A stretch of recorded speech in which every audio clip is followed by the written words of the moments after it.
Hi everyone, welcome to Medifacts channel. My name is Jamila and today I am doing a mentorship video to all medical students who have joined school around the country this year. I just wanna welcome you guys first of all to school environment, and also wanna take this opportunity to congratulate you guys for making this far, because we all know it's not that easy to be here. So welcome guys, and welcome to the medical family. So welcome guys. So on this video I am going to share some of tips on what you are expected of you to do, guys, while you are here in a medical school. What are the best study tips, self-care tips, as well as survival tricks while you're around school, just to make it easier for you guys. So welcome, join me as I unpack this video. A disclaimer though, that this video is made from a KMTC perspective, because I am in KMTC myself, and it's also more inclined to nursing students because I am a nursing student myself. So welcome guys, join me as I unpack this mentorship video just for you. So the background of this is that I joined a medical school, and that is KMTC, as an adult. And me joining school, I had had a privilege of attending another college before coming here, and I found a great difference, when I compared to where I had studied before and this. I can just say that I found a culture shock.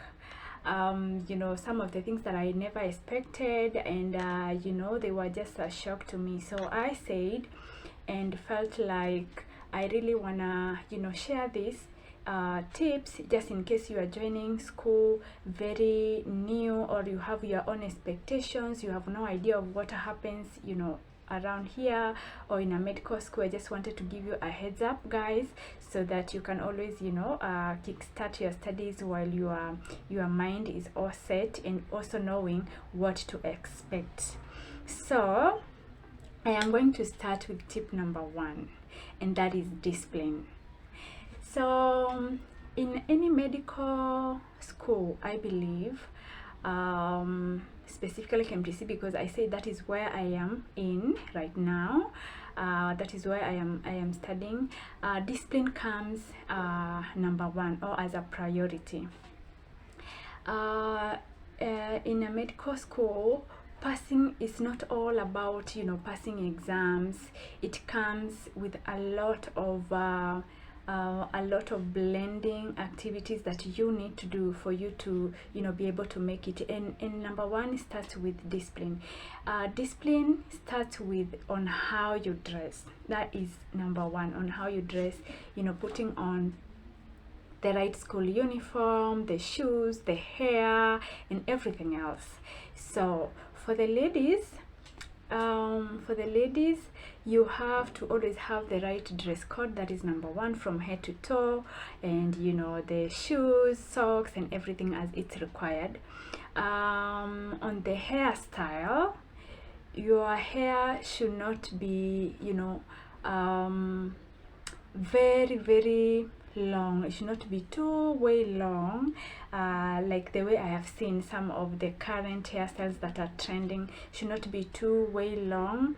It should be of the medium size. If it's braid or whatever kind of hairstyle that you have, if you want to wear a very long hairstyle, it should go at least all the way to your back. It can also go all the way to your waistline, but not too way long touching to the ground. So that is number 1.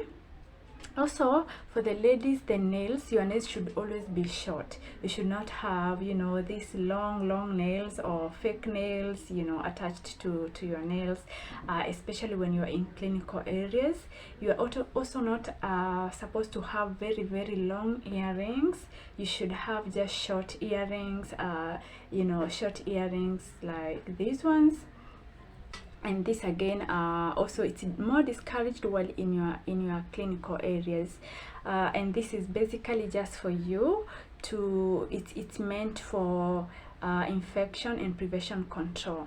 Because for instance, while you are in a clinical area and you are wearing this long hair, and perhaps you are you know, carrying out a procedure to your patient, or maybe you are doing an exam, you know, to your patient, this hair can fall, you know, it can fall all the way to the patient or to the patient perhaps environment.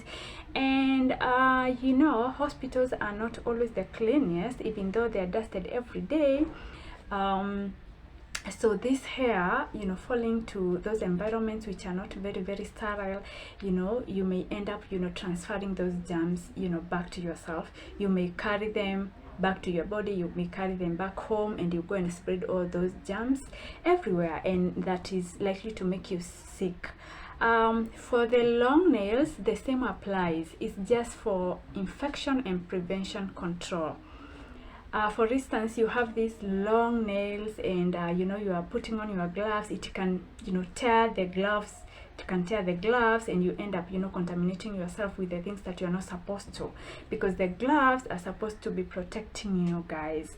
Again, also they can, you know, accidentally harm the patient when you are perhaps, you know, carrying a procedure whereby perhaps you're using your hands, you know, to you know, get into contact with that patient. So those are some of the reasons as to why some of those staff are discouraged, especially when you're in clinical areas. While you're in class, I think there is no much trouble with that, with having very long hair or even nails, because where I am, I have seen people, you know, put on those fake nails and also very long hairstyles, because you are supposed to be in class for some time.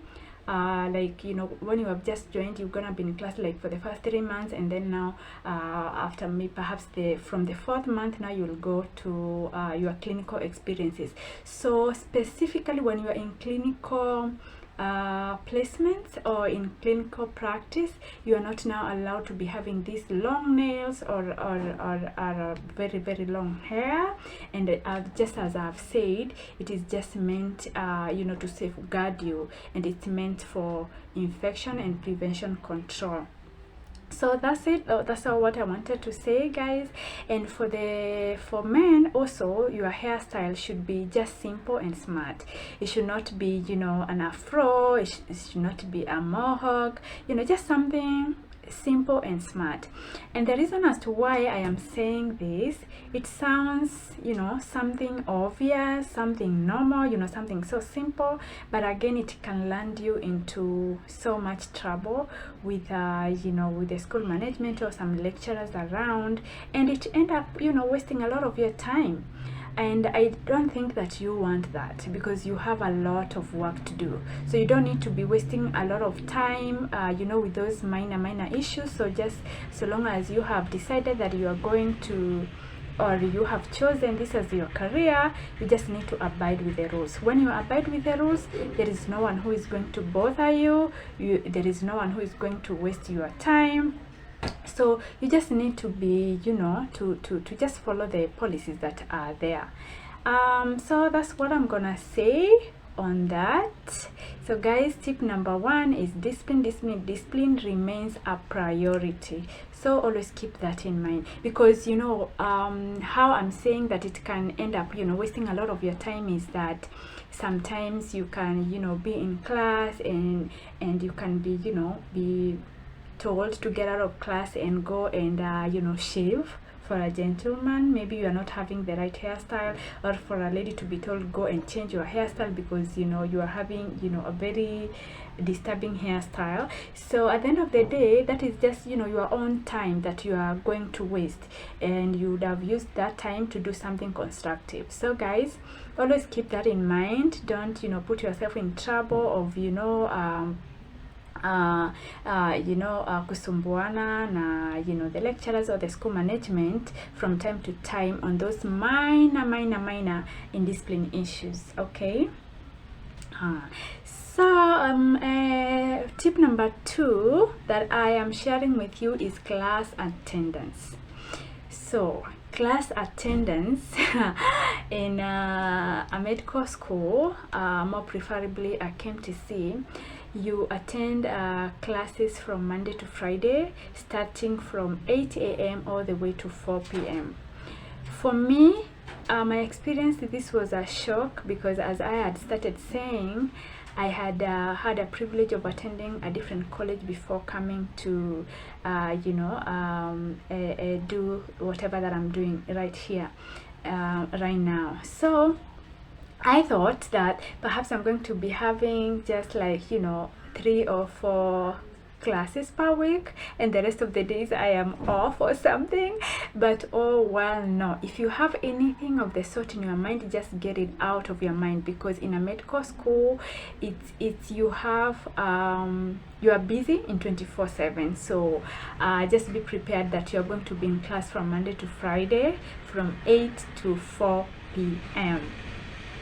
So that is it. Another thing on class attendance is that you are supposed to attend your classes up to 90%, and this 90% counts by each unit. So for instance, you are having this unit, let's say pharmacology, and pharmacology perhaps takes like 30 hours. It will take like 30 hours. So you are supposed to attend 90% of the 30 hours of that unit in totality. And if you don't, in case you fail to, you can be denied an exam. As simple as that. You can be denied an exam, and that is the policy, that is the rule and the policy, and you'll have no one to blame. You'll have no excuse, because again, some of these rules or policies are going to be brushed off to you guys just before you kick in your studies. And for me, I'm just emphasizing that, guys, when some of these things are shared with you, just don't take them lightly and say, this is just, another thing that comes and goes, it's okay, it's normal and all that, and then now you start going against them. I'm just emphasizing that you take them seriously, and that way it is going to save you a lot of time, and, get you out of trouble all the time. Another thing concerning class attendance is the timetables. Your timetables are going to be shared by your class coordinator on a weekly basis, mostly on Sundays, on every Sunday, or if they fail to share them on Sunday, they will share very early in the morning on a Monday, and you will get these timetables through your class reps, or through your social media handles of the class social media handles such as WhatsApp, and you'll find them there. So you can just be able, as the week starts, you can be able to panga yourself and see, what kind of units am I having, from what and which time and all that, and then you panga yourself. But I just encourage you that just plan to attend all the classes from Monday to Friday, and every and each unit that you have, because it's very, very crucial for you guys. So there is something that you can see written on the timetable as SDL. So when you see SDL on the timetable, it actually means self-directed learning. And in most cases, so it actually means that when you see the SDL on the timetable, probably there will be no lecturer who will be coming to class during that time, whether it's maybe a single unit or 2 units, or it can sometimes go all the way from morning to the evening, SDL all through to 4 p.m. So what happens is that many students mistakes this, and they just think that today I'm free, I'm not gonna go to class because it's just SDL. But it doesn't mean that way. What it means that you need to guide your studies by yourself.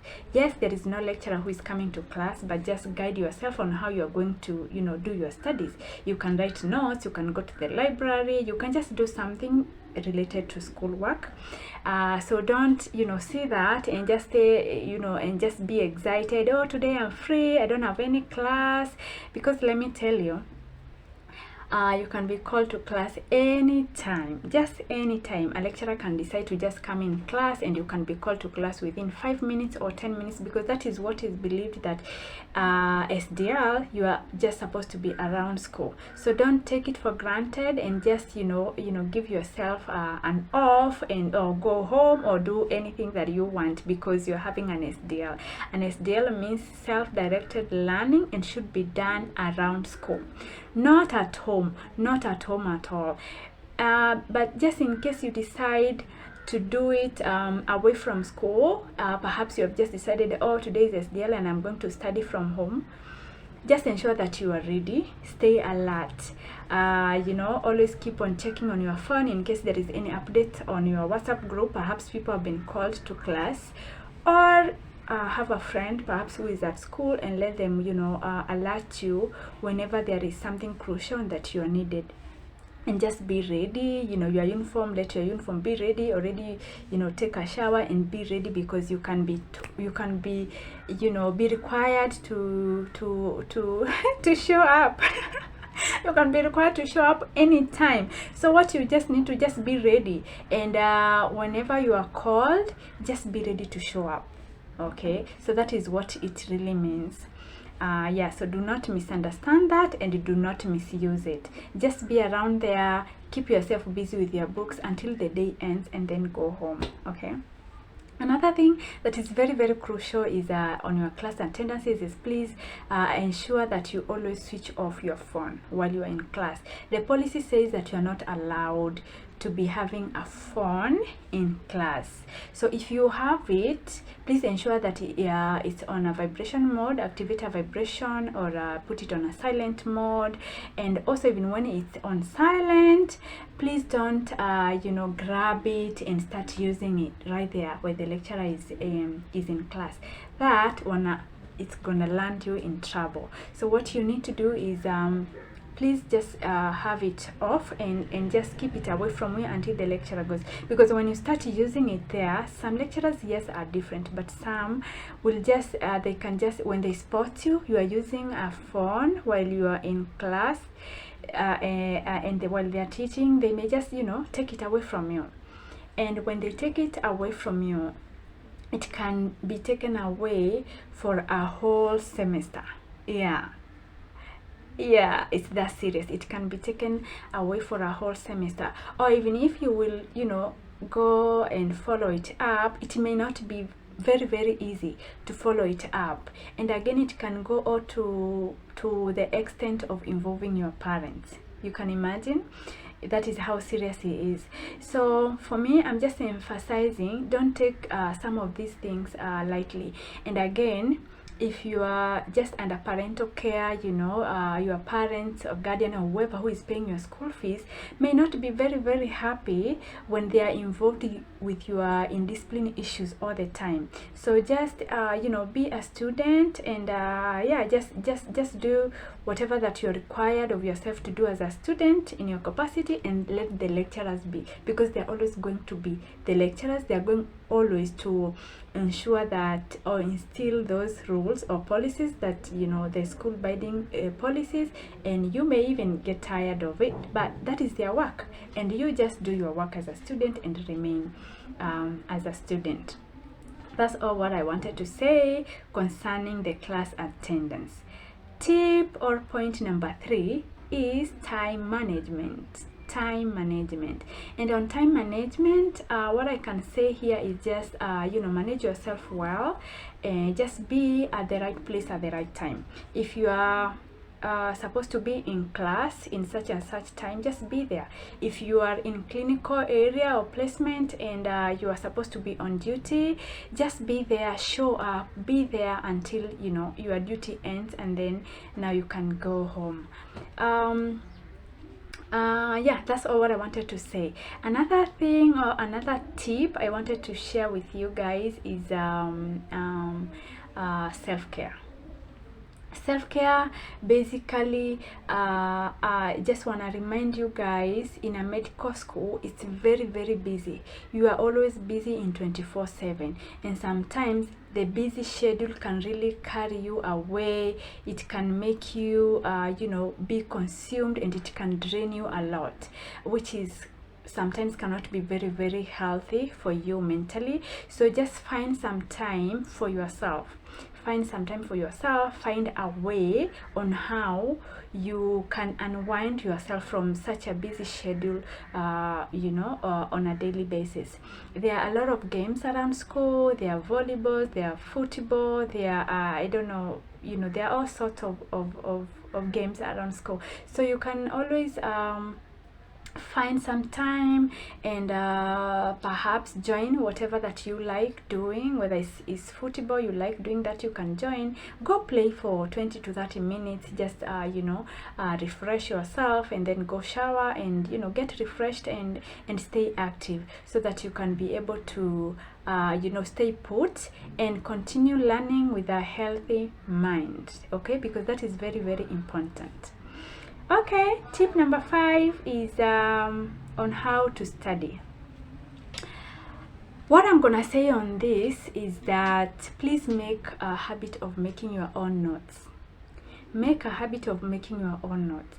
Don't rely on only what is being taught in class, because again there is a lot of things to cover. Especially for nursing students, the nursing students, the course is so wide, and the time that is assigned to it is quite limited, so you always have a lot of things to cover. So make a habit of making your own notes. You'll always need them, and it's gonna be very important for you having your own notes. Don't rely on just the lecturer slides. And also when the lecturer is in class, it's very good to always make some short notes. Short notes means you don't need to write a whole sentence from that slide, but you can write the most important tips, especially what the teacher is saying, because you can always find slides later on, and you can be able to relate. So always ensure that you write your own notes. Also, it's good that you have different sources of notes. If you have slides from whichever source that you have sourced your slides, always make a habit of comparing at least 1 or 2 different slides on a certain unit, because there will always be information that is different. So always do that. Another thing on how to study is ensure that you make time and do the assignments that the lecturers have assigned you to do. The reason as to why I'm saying this, assignments are very, very important. And in most cases, when those assignments have been given out to you, it means that they have already been taught. It will never be repeated again. So whether it's group work assignments or it's individual assignments, just please find time and do those assignments. And also you may just end up seeing or meeting some of those assignments in exams. So always, when you assign assignments, ensure that you have done them and you have understood them well, because no one is coming to repeat them again. Okay, so that's what I'm gonna say on that. Another thing on how to study, there are libraries. Okay, make use of it. I believe in each and every campus there is a library, and libraries are equipped with a lot of books. It's just your time on how you manage yourself to get time and go to the library, and you go to the library and do what, and study. And libraries, they have a very serene environment for studies. Though depending with the person, I believe not everyone. There are some people who can study even in a noise area, you know, where people are making noise and they are busy here studying, and they can grasp everything. So again, people are different. So if you are you are kind of a person who really likes the quietness environment, for you to understand, for you to, you know, to study better, you can always, you know, make use of the library. Just go there. You can either go to the library and read, you know, different books, or you can even go there and study your own notes. Or if you have even gone there to make your own notes, no one will you know, will ask you why you are here and you are not having a book. No, you can just go there and, you know, just enjoy the quietness of the environment and the serene studying environment, and, you know, do your own thing. So make use of the libraries. For me, like, I am that kind of a person who enjoys a very quiet environment for studying. I'm not the kind of person who will study with the earphones on. I will actually, you know, forget that I was studying and start enjoying the music. So people are different again. So according to what you like, if you're such kind of a person, just make use of the libraries. They are equipped with a lot of books, and that's gonna help you. The reason as to why I'm emphasizing also on the use of the library is that I am amazed actually, as we are heading to the final year. Some of my colleagues really don't know that you don't need a library card for you to be allowed in the library. You can imagine that. So you do not need a library card for you to get into the library. The library card is meant for borrowing a book home. If you need to borrow a book home, perhaps you wanna go and use it for 1 or 2 weeks, this is when a library card is needed. But you just going and studying from the library, you don't need a library card. You just go there and register your name, the time that you have come in, and when you are going out also you sign out. That's all. A library card is only required when you want to borrow a book home. I am saying that because there are some people who cannot go to the library because perhaps they lost their library card, or they don't have the card. So you don't need the card. You only need a card when you need to borrow a book home. That's when you will need a library card. So I thought that is good that I share that with you, because some people do not really know the difference. Okay, so make use of the library, guys, and study better. Okay. Tip number 6, I am going to discuss with you or share with you about exams. That is the most important thing. Okay, so especially in a KMTC perspective, you have 2 exams in every year. That is 2 end of semester exams in every year. So at the end of the semester, you'll have end of the semester exam, and at the end of the year, you'll have a promotional exam. Okay, so those are 2 main exams, and on these exams, you must attain at least a 50% on each and every unit before you proceed to another class, especially now the promotional exams, that is the end of the year exam. If you fail to attain a 50% in each and every unit, you are likely to repeat. But again, you are given a chance of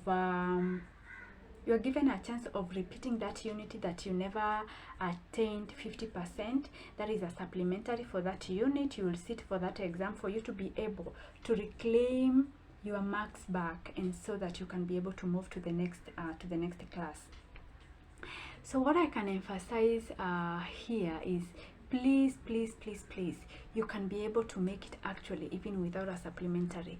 If you just sacrifice enough, compromise your time, study, especially when the exams are near, you know, just compromise, just compromise your time. Just go an extra mile and do whatever that it takes, you know, for you to study, and you'll be able to achieve 50 and above in each and every unit. Okay, people are doing it, and you can also do it. you can do it. It is very, very achievable.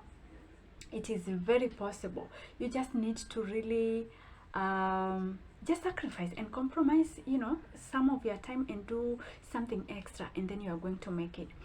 The reason as to why I'm saying this, supplementary really, they drain people, and even if you perhaps happen that you have Batimbaya, you have failed, please ensure that not very very many units that you are going to fail.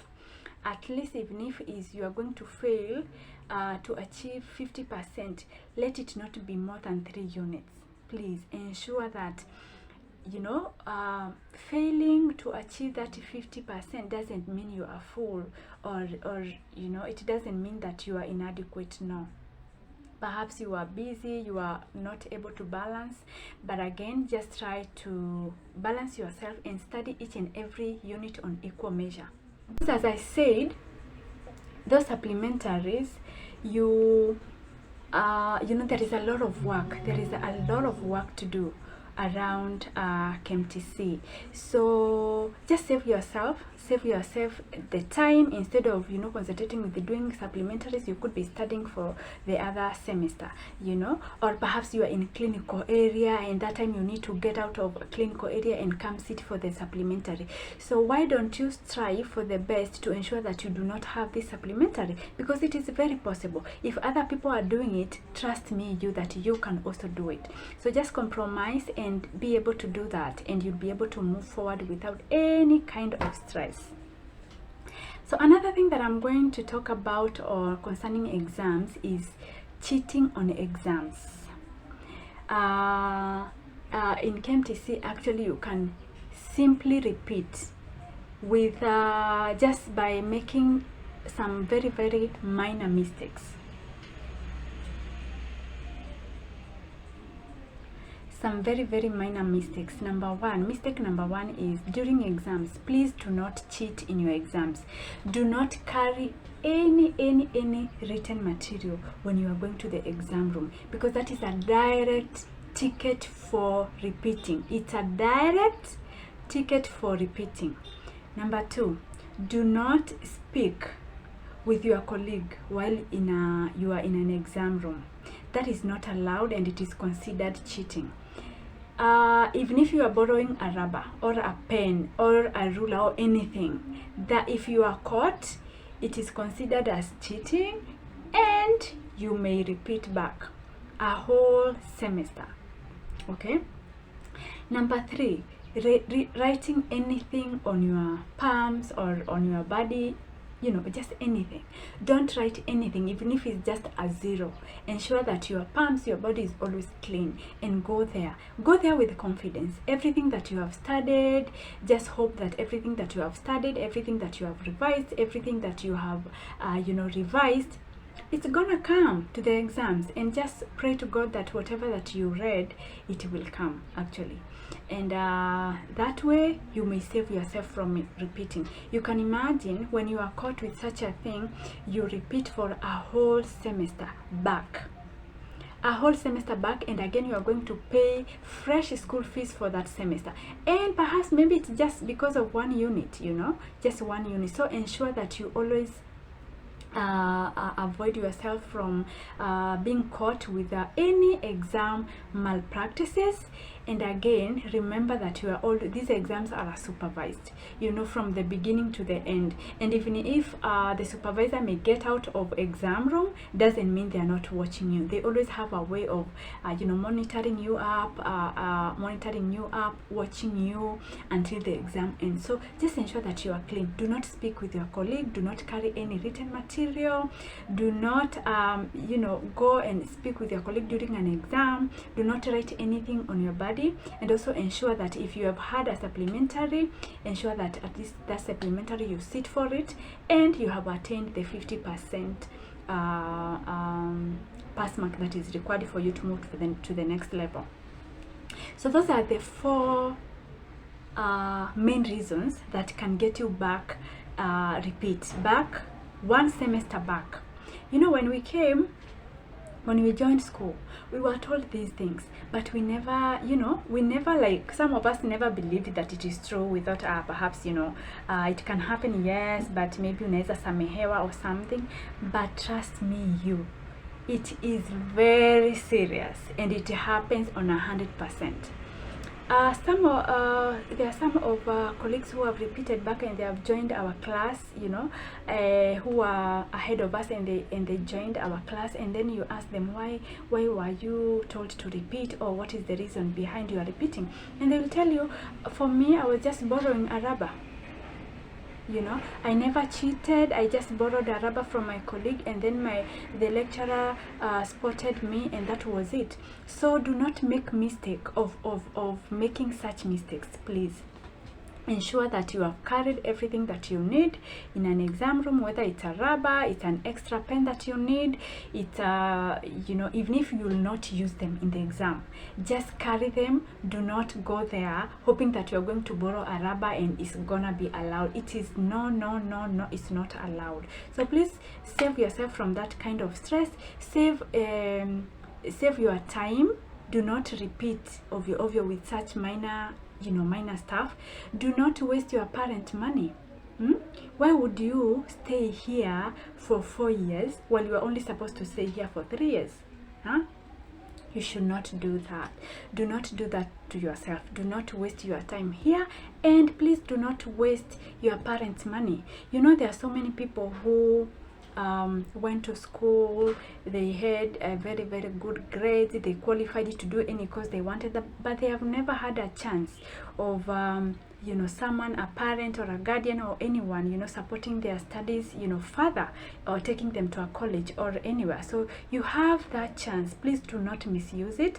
Do not disrespect your parents by making them pay extra money over here, because you can do it. People are doing it, and people are making it without repeating. But what I can assure you, it happens. So it's just about on how serious you are going to take this matter. So take it seriously, please, and just move on and finish within the required time frame. If you are doing a diploma, you are going to be here for 3 years, and if it's a certificate, you're gonna study for 2 years. Please do not add yourself extra time by just those simple and minor mistakes. You can do it. That's why you are here. Okay, guys, so that's all what I wanted to share on exams. Please remember, take these things seriously, and just be safe. That's all what I'm gonna say. So tip number 7, guys, I want to share with you is cohabiting. And cohabiting here, I don't mean I'm not talking about romantic cohabiting, like a male and female students. No, I mean just sharing, cohabiting in terms of sharing a room for just female and female students or friends, and male students. Cohabiting, it happens a lot over here. The way I've seen many students do, which is also a very, very good thing, because it helps you minimize the expenses. But my advice on this cohabiting thing is, please do not cohabit with many students, not 3 and above. If you can be able to find just a friend and cohabit or share a room or expenses with just 2 people, that's gonna be extremely good, because that it lowers the the chances of kukosana or misunderstanding all the time. So at least 2 people, it's okay. But also, if you are able to do it alone, just find a room for yourself. I think that can be the best. But also, if you want to cohabit, it's fine, but at least do not cohabit as many students. Let it not be more than 2, or a maximum of 3. Okay, another thing is that do not rent out a house that is very far away from school, that will take you a whole 1 hour walking before you reach school, or a house that is very very far away and you may need transportation, fare, money to get you to school. I don't think that you need all of that. But if you have all that and it's scattered for, I mean, it's okay, but you don't need to really inconvenience yourself with staying from very very far away. Perhaps maybe the money that you have is very limited, you don't have extra money for using on transportation, and also you don't need to be walking a whole 1 hour before getting to school. So always find a house that is very very near to the school, for the reasons that to save you time on getting to school. Sometimes you can want to come back to school perhaps at night to study with your colleagues, or just anything can happen that is very abrupt and you may be called to school, and perhaps if you have you are spending transport, you may find that very difficult coming back again to school, and perhaps you are just from there like 10 minutes ago. So when you are very near to school, it saves you time, it saves you money. Another thing on cohabiting, what I would advise you is that ensure that whoever that you are going to share the room with or cohabit with, it's someone that you know very well. It's a true friend that you have known. Don't just go there and share a room or start with cohabiting with someone just because they want to share a room or they want to cohabit, okay? Because we are brought up from very different backgrounds. We all have very very unique behaviors. You may not know the behavior of this other person, how it's going to affect you, whether it will affect you negatively or positively, okay? So ensure always that you have known that person. You can imagine going to share a room with someone who has never washed a house or have never swept a house kwao, someone who has never cooked, someone mwenye hajawahi osha vyombo kwao, and now you are going to share this room with that person. Remember, what they are used to do at home, that is what is coming to do over here. If they have never washed utensils, they have never done any household chores, do you expect them to change because they are sharing a room with you? They will not do the same. So you'll end up doing all the housework by yourself. You will end up cooking, doing everything in the house alone while you are already sharing a house with someone. Sometimes some people are even mean, very mean, that maybe anatumiwa pesa kwao and the only thing they can do is just pay rent, but they don't wanna perhaps contribute on other things like maybe sharing the food expenses, and they want to eat the food that you are cooking, but they are not contributing.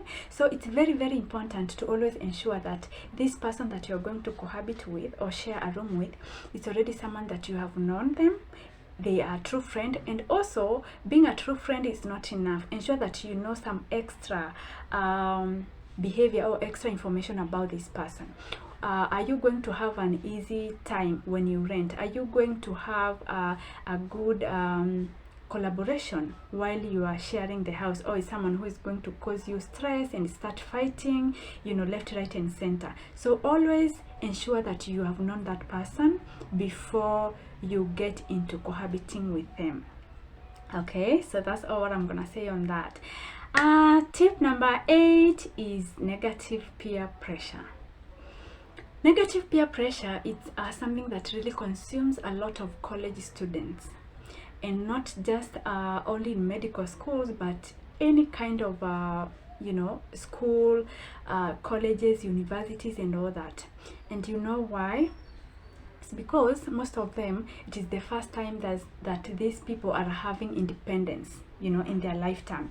They have never been alone before. This is the first time they are being alone. This is the very first time they are being alone, far away from the parent who has been supervising them. This is the first time they are being far away from maybe the high school teacher who has been watching them or supervising them, and they feel like they have a lot of freedom and doing whatever that they want. So it's always good, okay, it's good to be independent, to rule yourself, but do not overdo it. Do not let the independence ruin your mind, okay? Do not have free time of going to do, you know, bad things that will make you forget that tomorrow that you're having a class. Okay, you fail to attend your classes tomorrow. Or some people, they engage in behaviors that change them permanently to an extent of dropping out of school. For instance, taking alcohol. Maybe you are coming here, you have come to college, and you have never taken alcohol, but because of peer pressure, maybe some of your friends, the company that you are around with, there are people who are taking alcohol. You know, at the end of the day, they are going to influence you into their behavior, and then you start taking alcohol or start just, you know, doing any kind of behavior that are not very, very healthy to you. And then at the end of the day, that behavior or the new behavior that you are trying to learn, it consumes you away. So what I'm going to advise you, please just stay away from negative peer pressure. If it's something that does not help you, if it's something that you have never done before, especially if it's something that you have never done before, do not come here to college and try to learn new things, especially from friends. Please do not. You may not know why these people are doing whatever they are doing. You may never know when they started doing you know, these things that they are doing. So do not, you know, compare yourself with other people. Do not try to wear other people's shoes. You don't know where they fit best. Okay, and in most cases, when you are learning a new behavior, it carries you so badly, and especially this advice goes to a very, very young person who is coming fresh from high school. If you are just below 24 years, you are just an adolescent and you haven't known much about life. So please stick to your lane. Just concentrate on what has brought you here. Just study, and when you get out of here, you can go and try whatever that you wanted to try outside there. And by that time, you will be mature enough to make the right decisions.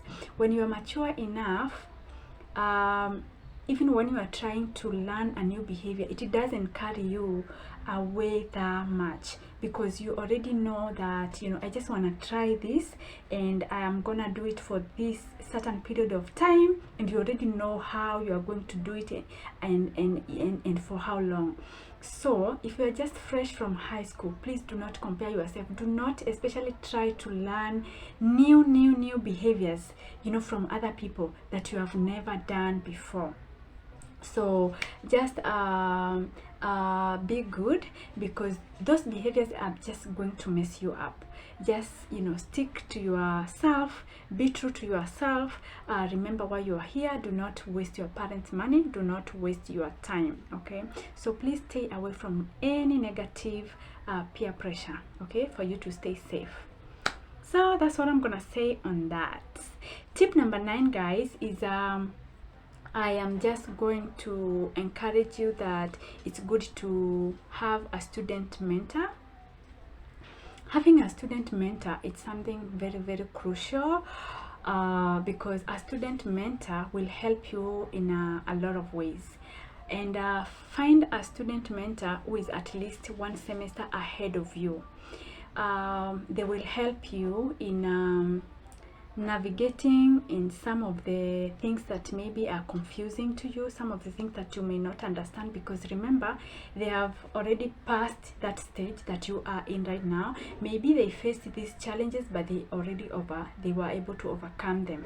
So when you find a student mentor, they will help you to navigate, you know, a lot of things with ease. For instance, maybe you may not even understand the course outline. You may be having hard time on finding